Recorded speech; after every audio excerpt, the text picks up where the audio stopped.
Megan, it's no secret that I'm a maximalist who loves luxe clothing and home goods. It's also no secret that I'm a minimalist who also loves investing in a handful of small luxe things that will last and service for a long time, especially for my home. And we both love a good deal, which is how we both become obsessed with onequince.com, a one-stop shop for curated luxury goods shipped direct from the world's best specialist factories. Quince partners with factories that produce well-known luxury brands and that demonstrate a commitment to high production standards, fair wages, safety, and sustainability. They also focus on essential products with low design costs. Think cashmere crews, super soft fleece pants, and the down comforters and hotel quality sheets that I'm stocking up on for the new house. And while I stocked up on silk camis and PJs for summer, now I'm doing some back-to-school shopping for me. A new denim shirt, everyday gold hoops, and a cute crossbody bag. Staples I'm going to wear on repeat all fall, shipped directly from the factory. No middle person, no upcharge. Altogether, that's how Quince is able to keep prices up to 50 to 80% lower than other brands. Real Simple, In Style, Fast Company, Refinery 29, and Fortune all agree with us. Quince is a game changer. Take advantage of a brand new offer just for our listeners. Get 10% off any purchase of $100 or more with the code FEED10. There's always free shipping and 365-day returns. Just go to onequince.com/DIJFY. That's ONEQUINCE.com/DIJFY, short for Didn't I Just Feed You? Quality shouldn't be a luxury. Try Quince today.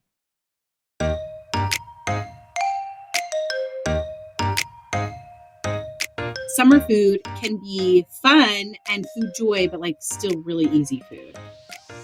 Welcome to Didn't I Just Feed You? A podcast about feeding kids. Hi, I'm Megan.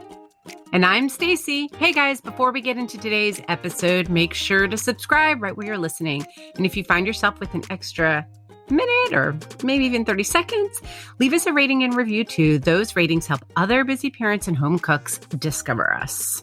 It's true.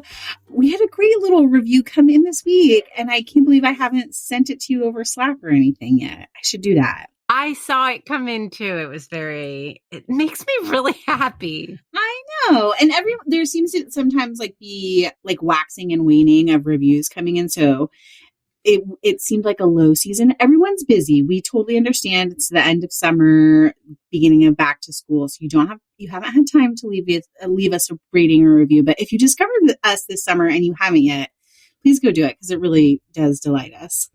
Speaking of end of summer, my kids go back to school this week. That's so crazy. We have a whole month. I know you do.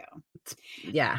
Do you feel like I do the pressure to get in summer's last hurrah? I feel that pressure all the time, regardless of school stuff, because that's how I roll. It's for better and for worse. Very Leo energy, right? Yes. Very.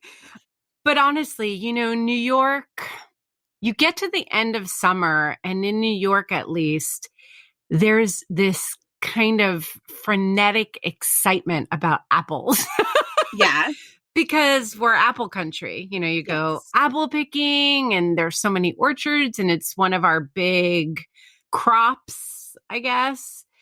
So I feel like we move too quickly into that, but it's also so beautiful and perfect. You go leaf peeping and this and that. So there's something about August and the beginning of September. As someone who loves summer and summer food and summer cooking, where I'm like, savor every last bite, get everything, take it all in. So, yeah. I mean, It sounds like you feel the same way. I do. And I've been thinking a lot about, we've recorded several episodes about how not to cook this summer, strategy. We always talk about strategies to make feeding your family easy. But I am missing out on some of the food joy. I feel like I'm finally starting to get settled in our new house a little bit. And I'm enjoying cooking for my kids and myself because my husband's been away a lot. and being able to like make my bowl a little bit more exciting. And I feel like a lot of that is inspired by like all the great summer produce. And so I think today we're mostly just going to talk about like what are we trying to eat before apple season, right? Like, Yes, and how totally. can we make the most of what time of summer we have left? So this is not necessarily an episode for like quick weeknight dinners. It's an episode, although to be honest, like a lot of things on my list are not hard cooking. It's just like tracking down ingredients to make things. And then it's like kind of assembly. I think it's a food joy episode, right? Yeah, Like this is it's about a pleasure cooking Yes. episode. Yes. And I have to tell you also that I normally don't get to cook as much as I like to in summer because we often do a lot of traveling. Right. And this summer, I look for silver linings. We ended up having to quarantine for 10 days in the middle of summer, not too long ago. I can't wait for you to explain how that's a silver lining, but okay. Well, because I got back to I had over 10 days because it was a staggered quarantine. It was Right. like 10 days from Oliver testing positive. And then as soon as he tested positive, all the rest of us got tested. But, by the time you get the results and then you go again Right. and the next day get tested and then you wait another 3 days for the results, Isaac had tested positive. So we had to wait. Everybody was fine and asymptomatic. I should just be clear about that nobody got sick. So thankfully. But at first it was, we have to quarantine 10 days from the first positive test result. Then it shifted. And it shifted by multiple days because of the way that the timing works. So I was home a lot. And in New York City, we have farm to table, which delivers farmers market produce to your door. So I was able to get everything delivered to my door. And I got to do a whole bunch of summer cooking that I don't think I would have done otherwise. Okay, good. So that's lining. It was really, it was fun. Like we made vanilla ice cream and we made cobbler and, Yeah, actually, Mike made vanilla ice cream. He did. Give him his what's up. Yeah. Okay, so I want to hear like what vanilla ice cream recipe he used, what else you made in quarantine, and then like what is still on your bucket list this summer. Are you ready? I'm ready. So we have an ice cream maker and Mike, I don't know what recipe I know it was from Serious Eats, which is perfect because Serious Eats is the perfect recipe resource for a guy like Mike. Yeah, 1000%. Right. So it was a Serious Eats recipe that didn't use egg. That was one of his criteria. He didn't want to make a custard and used whiskey. And it was really, really delicious. And he said that he read in Serious Eats, and this delighted him, these little facts, that when you don't use egg, using alcohol helps make sure that it doesn't freeze over too icy. Yes, it keeps it soft because Yes. alcohol disrupts the ice formation. Yes. So he made that, and I made a cobbler using whatever fruit was about to turn. So I had blackberries, I had cherries, and like one nectarine. And actually, I kind of roughly followed the recipe that Jennifer Garner posted on her Instagram. You know how she has that pretend cooking show? Yeah. She had her mom on, and her mom was like, yeah, you put this in a bowl and you put that in a bowl and you just do it. And I was like, she's so cute. I must make this right now. It was very easy. It was good. So that was delightful. We've done a lot of corn. On my bucket list. I know this is super basic. I just want to eat plain corn on the cob because for some reason my kids are in a season of life where they're not eating corn on the cob. They act like they still have braces, but they don't. I'm like, you guys, you can eat this. Like it's not going to be all stuck in your teeth. So instead, I've been doing a lot of things where I'm cutting the corn off, like corn salads. I did a delicious quick saute of corn and fryer peppers, and they love it. But I just want buttery corn on the cob. I want to do your butter bath. Yes, will you please? I still have that on my list, is to do butter bath. I have not done it this year yet. Also, is there something, because my kids, well, Emmett, my youngest, he usually like goes ham on corn on the cob. But lately, both of them have been like, can you cut it off the cob for me? Yeah, And I'm like, what's this about? this is peak privilege in my kids. Like, they want the ease of like eating buttery corn, but like not having to actually eat it off the cob themselves. 100%. Is that what I've done to them? They're Yes. that bougie at this point. Yes, is the answer. Mom, snap. Please cut the corn off the cob, please. That is such a tough pill to swallow. I hate to say it.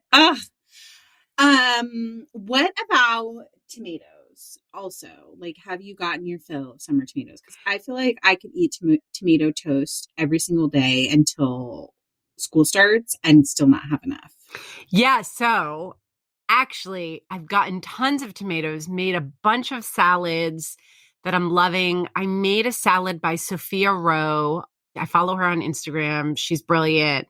And it was tomato and herbs and currants. I added cherries. And then you make this like spicy serrano oil that isn't too spicy at all. It was fantastic. But the one thing I haven't been able to eat is tomato toast because I was in quarantine. I ordered a loaf of sourdough, but the kids got into it right away. Oh, yeah. Right. And then, it goes stale very quickly and I couldn't go out. So by the time you like schedule a delivery and have it come, like I just didn't have that much bread in the house. I should have bought a couple of loaves and frozen them. I don't know why I didn't do that. But anyway, I have barely had tomato toast. So I need to eat that more. Yeah. I feel surprised you didn't go for panzanella with your stale bread. You know what I've been making instead? I grilled it and made a pan con tomate instead.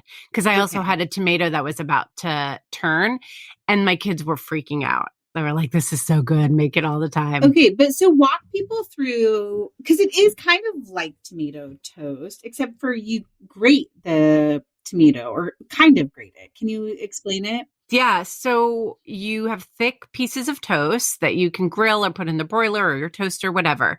And then I brush oil on it afterwards. If you're grilling, you can brush a little oil on it before, but I feel like that makes it too greasy. And then you cut a clove of garlic so that the inside of the clove is exposed and just rub it on the toast. And then cut a super ripe tomato in half. And then take the cut side, face it right onto the toast and just rub. And that doesn't grate it, but it kind of breaks down the tomato, which soaks into the bread. It's delicious. Yum. I want that right now. I do think that counts as it being grated. I know we're going to get into a box grater debate here. But I love that you shared it because it also reminded me that I made risotto one night last week and we had a tomato that was just like so squishy, soft that I wouldn't have put it in a salad or tried to slice it for toast, but I did grate it on my box grater and then add it to the risotto, like right at the end as sort of like the acid for it. So I'm like, now I'm a little like, well, how else can I grate a tomato or use up squishy tomatoes? So, I was in Greece earlier this summer and I tagged you on Instagram. Yes, and I was like, the Greeks like their box graters. And you actually thought it was for cheese. And I was too busy like enjoying myself in Greece to, to write back. But it wasn't cheese. Greeks use it all the time for grating tomato. So there's a whole bunch of dishes. Like there's a uvetsi dish, which I posted on my site there, which is basically like a baked orzo and meat stew. Stuffed vegetables, you always grate a tomato. A large part of the liquid that you use to prep the rice that gets stuffed into the vegetables comes from a grated tomato. So I think it's genius to use it for risotto, orzo, even your rice. Just like put a little tiny bit less water and grate a tomato and put it in there. And that's, now's the time when you're going to get the flavor. Doing that in the winter doesn't really give you much. Yeah, you might as well use canned tomatoes for those kind of things. Also, you said rice. Did you say pasta or did I just think that separately? Like, just doing grated tomato and grated garlic as a last minute pasta sauce with some olive Like a oil is raw so pasta good. sauce. Yeah. Which everyone thinks like, oh, I have to make like have Roma tomatoes and make like a really cooked pasta sauce. But like in August and beginning of September, this is the time to just like grate the tomatoes or finely chop them and toss them in at the end. So yeah. And if you just let them sit in a little bit, like macerate in a bit of olive oil and a combination. I like sherry vinegar and cider vinegar, just a little bit, get a combo, a depth of flavor, and garlic, and just let the tomatoes macerate and then toss that with pasta. That's delicious too. And you don't have to cook the sauce at all. yes, I do that with red onions. Always like let them macerate before I throw them in a salad. It's not the same as like a pickled red onion, but it helps take the bite out of them for some totally. salads. Yes. So speaking of tomatoes, on my bucket list that I haven't eaten yet is gazpacho. Mine too. I love making gazpacho and I love gazpacho in general. Do you have a favorite recipe? Because I'm looking for ones. I do. There's one in the New York Times that I really like. They call it Best Gazpacho by Julia Moskin. And it actually is really, really good. I remember making it after I came home from a trip from Spain. And I was really into gazpacho, and so were my kids because they would eat it at lunch. We were in Spain in July and August, and it was super hot. It was the perfect lunch, and the kids were really into it. And it really is delicious. I haven't really looked around for another one. I make it every year. Now, is it a blender gazpacho? Do you make a little like chopped salad to go on it? I want deets because I want to know if it's living up to my expectations of best gazpacho. Well, what makes the best gazpacho for you? So there's so many. Is it red? Is it white? Is it chunky? Is it not? This one is not chunky, and I can go both ways, but I love a not chunky. I love something that's silky and creamy without using any dairy, which is what you get from this. And I love a gazpacho that I can finish with a really good, delicious olive oil so that you get that nice, like, little bite that you get from fresh, delicious, extra virgin olive oil on top. I all of a sudden when you were like, well, what makes the best gazpacho? Had weird PTSD flashbacks of working on an episode of Good Eats about gazpacho. Well, about tomatoes. And how there was one of the recipes where we like took the tomato pulp and strained it. I think it was for Bloody Marys. And it really did make the best Bloody Mary from fresh tomatoes. But I think all of that like work made me be like, I think for me, I guess the best gazpacho is one that's like a Venn diagram of ease and deliciousness. So not a fussy recipe, preferably like throwing everything in the blender or the food processor. And then just maybe making like a small little salad salsa situation, again, with a really good olive oil to put on top, because I do want some texture, but I don't want to put in a ton of effort for texture either. I hear you. I agree. Should we move on from gazpacho? We should move on. I'm going to say. Okay. So, okay. Do you feel like we covered tomatoes? Because I have more to say on a different topic that I don't want to slip away from us. I don't think so. We talked about panzanella. That's on my list, high on my list, because I can't believe I haven't made it yet. Oh, no, what about a tomato tart? What about like that cheddar tomato tart? I actually made that. I posted it on Instagram because it was one of the days, I think it was like the first day that we found out we were in quarantine, and I had all these plans that I ended up having to cancel. So I didn't have a lot of groceries, but I pulled out puff pastry. I had a tomato. I had 1 ear of corn, and I made a version of your tomato tart that you shared with Didn't I Just Feed You? Have you made one of those yet? I haven't. And it's so funny when you were like, oh, what other tomato things? I was like, well, I haven't made a tomato pie yet this summer, which is like a very Southern thing. But I feel like I have to reveal at this point that I am the only person in my family who really likes tomatoes. Oh, we've been talking about them for like 100 hours. I know.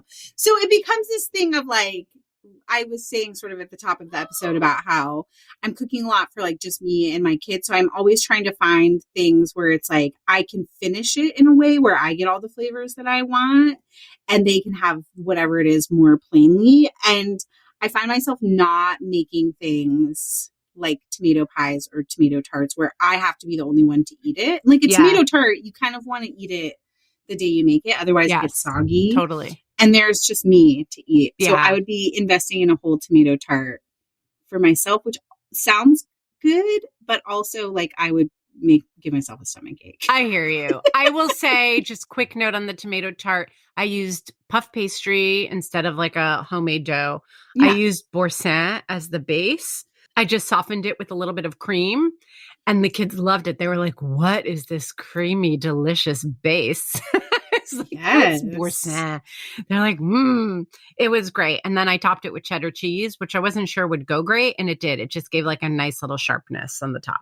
Yes. So anyone who's interested in a similar recipe can visit our Instagram. Maybe we'll share it to stories when this episode goes live.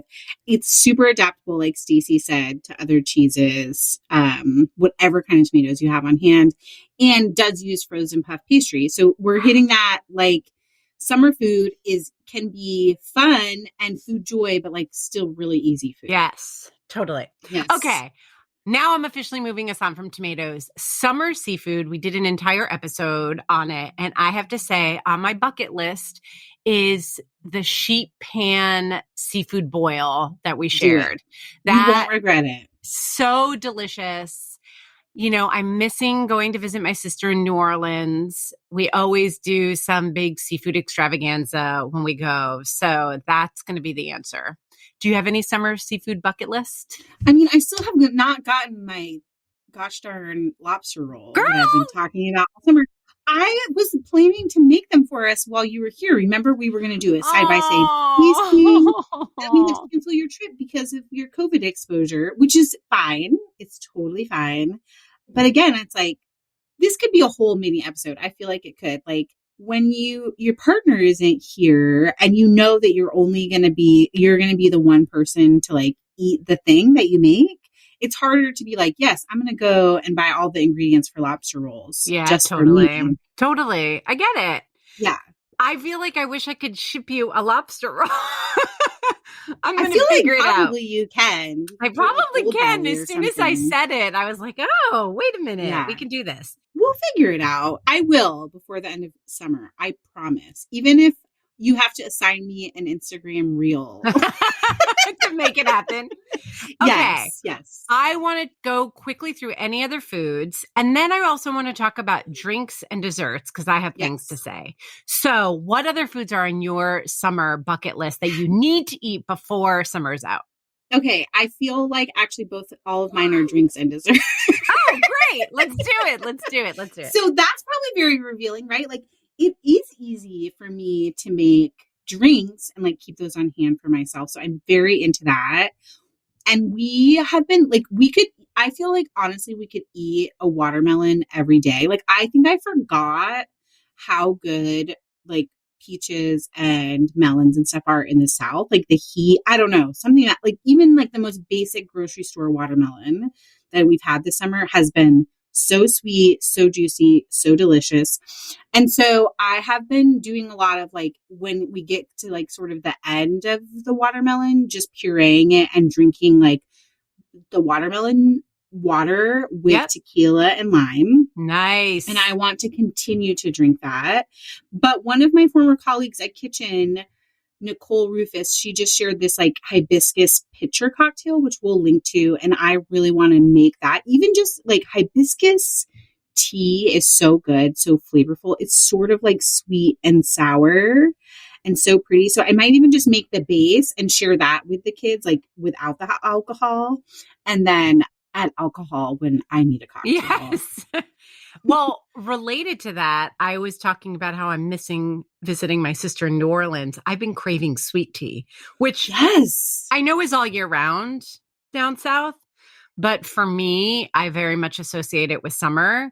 And, you know, that seafood boil, I want to make a big pitcher of sweet tea to go with it. You should. It is really weirdly one of those things that I missed where you can get like good sweet tea at every single restaurant, drive-through. We don't drink it a ton at home, but it is fun when we go out. So delicious. Yes. And another drink that I've been craving, years ago, I made a currant syrup and was making margaritas with them. And I just recently found an image that I took. The image itself is so mouthwatering. I was like, oh yeah, that's what I need to do. And I actually have red currants left over from making that Sophia roe salad. And I was thinking I should just make a simple syrup with them. And it makes a great soda mixed with LaCroix for the kids or just plain soda water. And it makes a delicious margarita. I love that. Also, you recently shared on our private Instagram for our supporting community spritz. And I was like, ooh, I have not had enough summer spritzes this summer yet. Yeah. Over quarantine, I said to Mike, I was like, what is up with your wine deliveries? Stop giving me red wine. I need some sparkling and I need some nice, crisp, fresh white wine. And so he was like, okay, bet. Like he loves doing research. Yeah. And like 3 different bottles of sparkling white came. It's delicious. And so you're making spritzes with that? And Aperol and then a little splash of soda water. Yeah. Do you think you could use that currant syrup to make spritzes? I don't know why I went there because I was thinking, ooh, like the Coqui Americano, which is their like white aperitif wine. Yum, yes. Would be so good with that. Yum. Yeah, totally. Okay. Are those all the drinks we're drinking this summer? I think so. I want to talk more about ice cream. Okay. Because you mentioned Mike made vanilla ice cream. And right when we moved into our house, I was like, oh, I'm going to put my ice cream base, the base for my ice cream maker right in the freezer so that we can make ice cream this summer. And we still have not. But the ice cream recipe that I saved to make is from Emily McDowell. You know, she wrote the book on pie. Yes. And it is actually one of those like no churn recipes for a s'mores ice cream where you like make whipped cream and then you fold in fluff, which you've mentioned fluff. I feel like in like 6 episodes lately. That's an exaggeration, but you have brought it up. And then you add sweetened condensed milk and like some chocolate and graham cracker crumbs and you freeze it and add more like marshmallows and graham cracker crumbs and stuff. But I really want to make that and I haven't gotten to it yet. In fact, I keep having the ingredients on hand, like on purpose. I was like, oh yeah, I'm going to make this. And then the heavy cream gets used up for something else, or the graham crackers get eaten, or the fluff gets eaten. And totally. So I feel like every week I'm like ordering one of the groceries for it and then still not getting to it. So I have to do that before school starts for sure. So I was inspired also in our supporting members group. We publish 2 exclusive bonus episodes every single month. And we just published one on crisps, crumbles, cobblers, etc. All those delicious fruit desserts, pandawi. Like we just basically, we just basically talked about the difference between them and which we like, which we don't like. And I love that episode so much and I want to make everything from it. I mentioned making a cobbler up top. I really, really want to make more. More of all of the above. I want to make a crisp, which I haven't done yet. I really want to make a blueberry pie. Okay. Any particular recipe of blueberry pie? What's your like idealized blueberry pie? No, but I don't want one of those raw fruit pies, which I know are delicious and great, but like I want a classic blueberry pie. Do you have a recipe for me actually? I weirdly do not. Oh, maybe a Good Eats episode.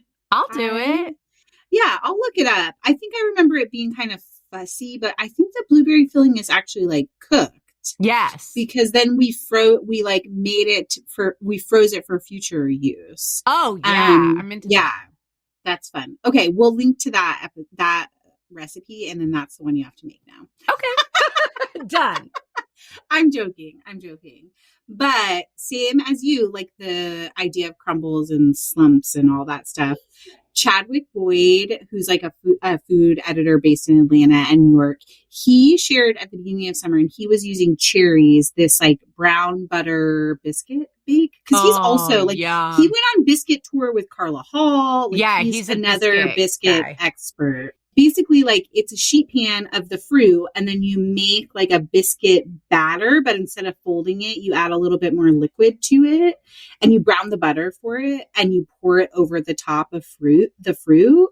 So it bakes up like really fluffy and crispy on the top. And then underneath is like the sugary, juicy, syrupy fruit. And I feel like that with homemade vanilla ice cream is everything I want to eat this next week. Yum. And I will make a whole one of that, like a whole pan of it, even if my kids will not eat it with me. So related to that, did you get to eat strawberry shortcake when strawberries were at their peak? Because I feel did like not. yes. I did not. And I'm very sad about it. Okay. But So you I don't did know. kind of remember at the beginning of summer, you had like your first dinner party and we like texted back and forth. I was like, oh, you should make this strawberry shortcake. But you ended up making a different strawberry cake, more like angel food cake than shortcake. Yes. It was an angel food cake for a barbecue. But you don't feel like that counts. No, I want like a strawberry shortcake. Like, you know what I mean? Like a Yes. split biscuit, strawberries inside. But I think I can do it with blackberries. I love blackberries. Ooh. I think blackberries are underrated. I think blackberries are underappreciated. too seedy. Oh, I love them so much. So I might do it with blackberries to make up for it. Okay. Can you still get decent strawberries too? Like, would you do like a Harry's Berries order? You know, they're so expensive when you I ship them know. to New York, and they're the season passed. But I'm also speaking to the woman who spent $40 on a single pink pineapple. I know, but you do remember that was a mistake. I'm over the top, but I'm not that over the top on purpose. I thought I was getting a case of them. I know. Well, here we are. We're talking about Food Joy. This is not the episode where we're worried That was about not budget. Food Joy. When I opened It the was box and there was fun. one, I was like, this is crazy. That was not Food Joy. It was Food Joy to eat it. But that was not joy I felt when I saw one small pineapple too. It wasn't even big. It was tiny. It's making you laugh. Is that not some sort Yes, of Food there you Joy? go. Yes, I'm glad I okay. could provide you with some joy. Extended Food Joy. Oh my goodness. All right. So anything else? What do people need to make? Like, is there anything you have eaten that you feel like everybody else needs to have on their bucket list? I feel like it's stuff I've talked about, and I'm worried I'm going to like annoy people and be like, you have to make the Otto Leahy corn polenta. It's so good. I haven't made it. Great. I'm adding it to the list. Great. You have to make a panzanella. I think I have a great recipe on Kitchen, although I kind of like wing it, but it's a good format. It's like very tomato heavy. And yeah, butter bath corn, which I know I haven't made this summer, but I promise you that it's so good. Like, just you have to do it. And then use the leftover butter bath to make like biscuits or cornbread or something. Like, don't let it go to waste because it's super flavorful too. Beautiful. What about you? Seafood. Are you going to tell us to eat seafood? I am like lobster rolls, fried clams for sure. A delicious Greek salad. Obviously, I'm in Greek cooking mode, just having come back from Greece. I mean, those beautiful tomatoes right now, just so simple. Cucumbers, red onion, good olive oil, a little red wine vinegar, a squirt of lemon. It's perfect.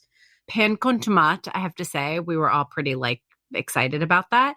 Just really dig into the tomatoes and find a way that works for you. I think it's interesting that you were saying that your family doesn't really love tomatoes, so you're finding ways to enjoy them.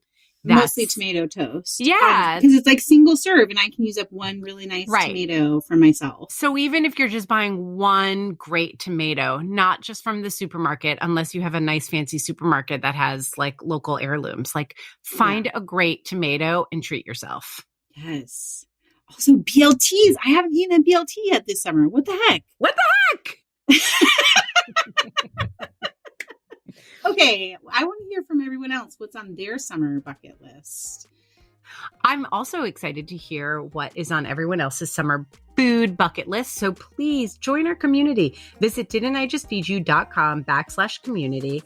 We offer a free listeners group and also a supporting membership that comes with crazy perks, including those 2 exclusive mini episodes every month that I mentioned, live events, lifetime access to our private Instagram feed, the one that Megan mentioned where we show our real life, and more. Hey, and speaking of Instagram, you can also find us there as @Didn'tIJustFeedYou, and you can subscribe to our newsletter from there or from our site.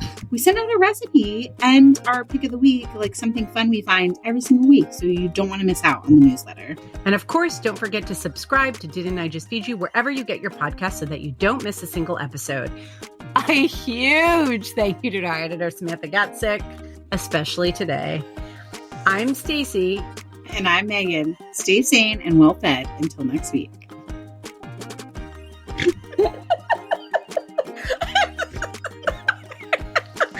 It's so great. It's so great. I mean, thank God we have each other and we don't care.